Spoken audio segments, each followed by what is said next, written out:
नमस्कार, आप लाइव बिहार देख रहे हैं। मैं हूं राजमोहन तिवारी। तो आखिरकार राष्ट्रीय जनता दल में अब एक नए युग की शुरुआत हो गई है। आज आरजेडी के राष्ट्रीय कार्यकारिणी की बैठक जो कि पटना के मौर्य होटल में बुलाई गई थी, इस बैठक में नेता प्रतिपक्ष तेजस्वी यादव को पार्टी का कार्यकारी अध्यक्ष बना दिया गया है। इस पर मुहर लग गई है, जिसका ऑफिशियल अनाउंसमेंट भी कर दिया गया है। राष्ट्रीय जनता दल ने अपने पेज पर इस बात को शेयर किया है और लिखा है कि एक नए युग का शुभारंभ, तेजस्वी यादव जी बनाए गए राष्ट्रीय जनता दल के कार्यकारी अध्यक्ष। राजद सुप्रीमो लालू प्रसाद यादव की मौजूदगी में तेजस्वी यादव को राष्ट्रीय कार्यकारी अध्यक्ष बना दिया गया है और इसकी चर्चा विधानसभा चुनाव के बाद से ही हो रही थी। जब से राजद ने कार्यकारिणी की बैठक बुलाई थी, उसके बाद से ये मान लिया गया था कि अब तेजस्वी यादव के हाथ में कमान राजद की लालू यादव देने वाले हैं। भले ही विधानसभा चुनाव में राजद को मुंह की खानी पड़ी, पार्टी की बड़ी फजीहत हुई। पार्टी जो 2020 के चुनाव में बिहार की सबसे बड़ी पार्टी बनी थी, वो इस बार महज 25 सीटों पर सिमट गई। लेकिन अब तेजस्वी यादव को राष्ट्रीय कार्यकारी अध्यक्ष बनाकर लालू यादव ने राजद में एक नए युग का शुभारंभ कर दिया है। और आप अपनी स्क्रीन पर ये तमाम तस्वीरें देख रहे हैं, जब लालू प्रसाद यादव तेजस्वी यादव को एक तरह से आप कहिए कि अपना पूरा कार्यभार सौंपते नजर आए।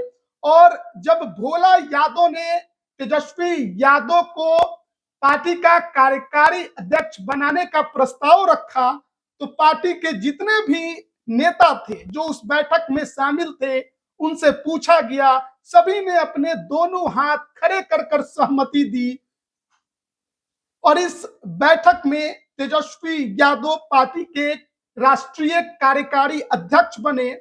और बनते ही सबसे पहले अपने पिता राजद सुप्रीमो लालू प्रसाद यादव के चरणों को स्पर्श किया, उनका आशीर्वाद लिया। माता पूर्व मुख्यमंत्री राबड़ी देवी के चरणों को स्पर्श किया, उनका आशीर्वाद लिया। तमाम जो पदाधिकारी और पार्टी के नेता वहां मौजूद थे, उनका अभिवादन स्वीकार किया। ये तमाम तस्वीरें इस बैठक की हैं जो कि आप अपनी स्क्रीन पर देख रहे हैं।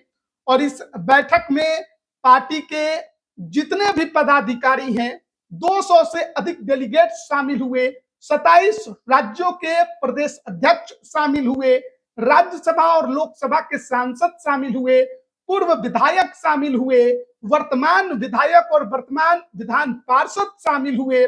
और इस बैठक में तमाम पार्टी के वरिष्ठ नेता मौजूद थे और उनकी मौजूदगी में तेजस्वी यादव को अब कमान सौंप दी है लालू प्रसाद यादव ने कि अब पार्टी के महत्वपूर्ण फैसले वही लेंगे।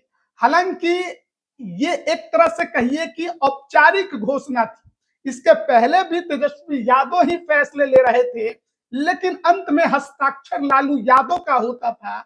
और अब राष्ट्रीय कार्यकारी अध्यक्ष बनने के बाद तेजस्वी यादव औपचारिक रूप से फैसले लेंगे। उन्होंने बीते दिन कहा भी था कि बड़े सांगठनिक बदलाव की जरूरत है, हम उस पर काम करेंगे, हमारा समय कमजोर चल रहा है, हम कमजोर नहीं है।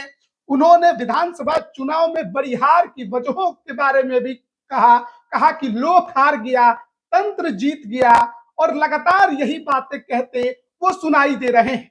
इस बैठक में भी पार्टी के नेताओं ने अपनी बातें रखी। विधानसभा चुनाव में जो हार हुई उस पर भी विचार विमर्श हुआ।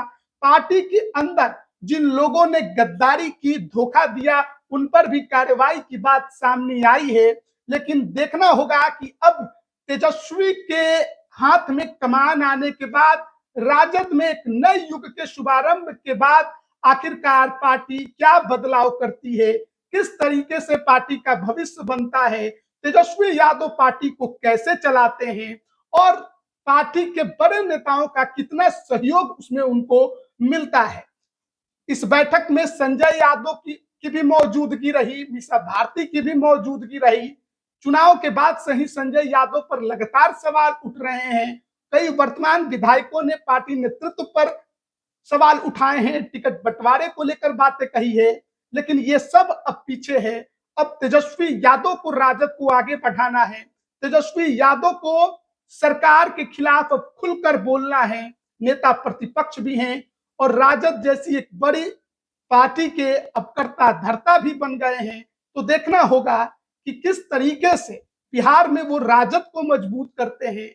जो लोग राजद से दूर भागते हैं उनको किस तरीके से अपने पक्ष में करते हैं, अपने बातों से किस तरीके से उनके अंदर विश्वास जगा पाते हैं। अब सब कुछ तेजस्वी यादव के हाथ में लालू यादव ने सौंप दिया है। बने रहिएगा हमारे साथ, तमाम अपडेट हम आप तक पहुंचा रहे हैं। आप सभी का बहुत बहुत धन्यवाद।